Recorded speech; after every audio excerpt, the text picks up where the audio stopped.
Pack yourself a toothbrush, dear. Pack yourself a favorite blouse. Okay, whoa, actually that did not happen. I packed a lot: pots, pans, masks, noodles, chips, books, everything. And I'm moving for 2 years, so I kind of had to.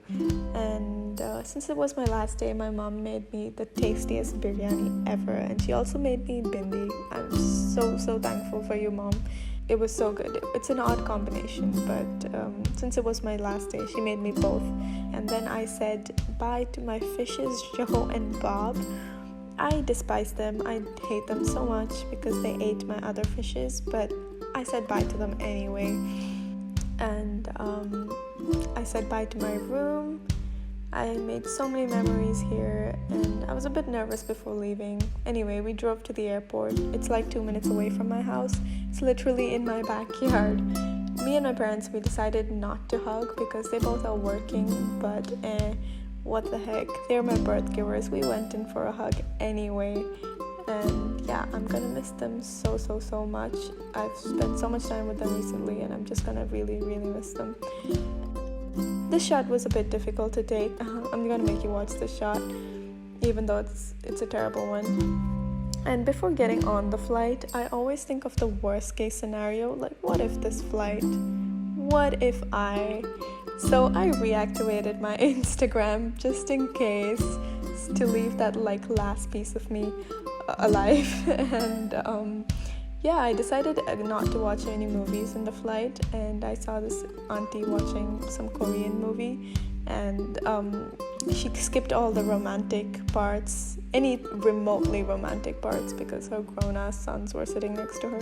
Got a little boring, so I ended up watching Dr. Dolittle. Who doesn't like Robert Downey Jr. and talking animals? It felt great to drink water from a single-use bottle on a flight that jets out a lot of carbon emissions on my way to study the climate crisis. Amazing feeling. I stopped the movie, I played some Khalid, and I went to sleep. Wait, who even films themselves sleeping? Oh wait, I do. It's like 6:34 a.m. I woke up again. Someone's alarm kept ringing.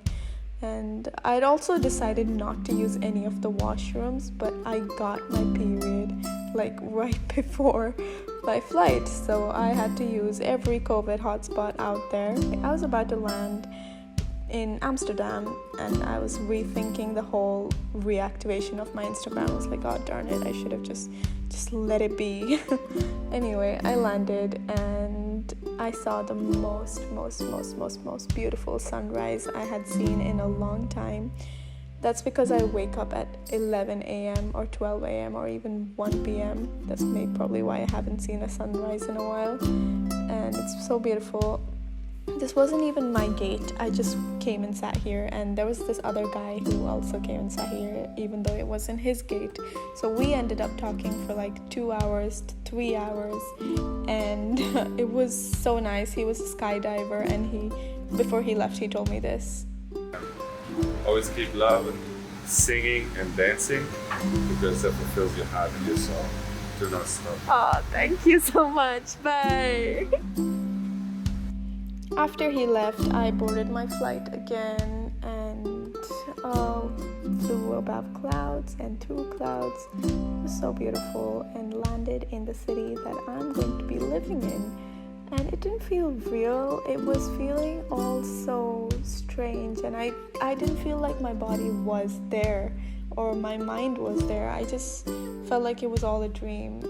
And I just moved on to the next thing and got all my bags, and they were really heavy, but I managed. I got it. I'm a strong woman.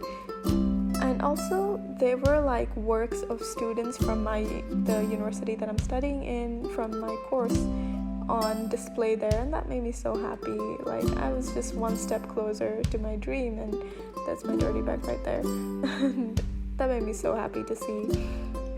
Stunning works. And then I stood in line for a COVID test, even though like traveling is like really not recommended. When you just have to. And I saw the first few glimpses of the city, and it was beautiful, but I could not register that I was there.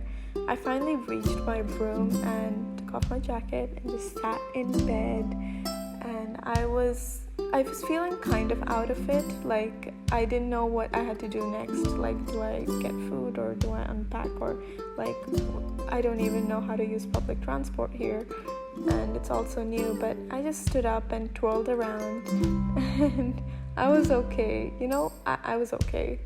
So yeah, thank you. I'm getting super comfortable in my mask.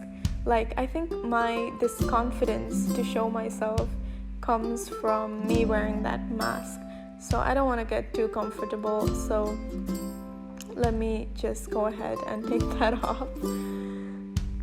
And the curtains that my mom got me for this room was an absolute fail, so I don't want to think too much about it. So I went for a walk to meet my friend. This girl, most of you might know her, but for those of you who don't, I met her when I was 17 in Lancaster, and we did projects together, we studied together, we did everything together. She's like a sister to me, and I can't believe she's gonna be here with me in the city. And we went in for a big hug.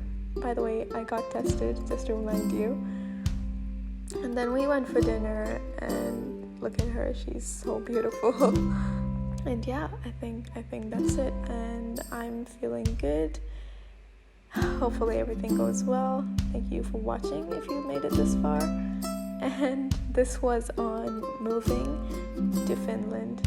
Take a withdrawal slip, take all of your savings out, 'cause if we don't leave this town, we might never make it out.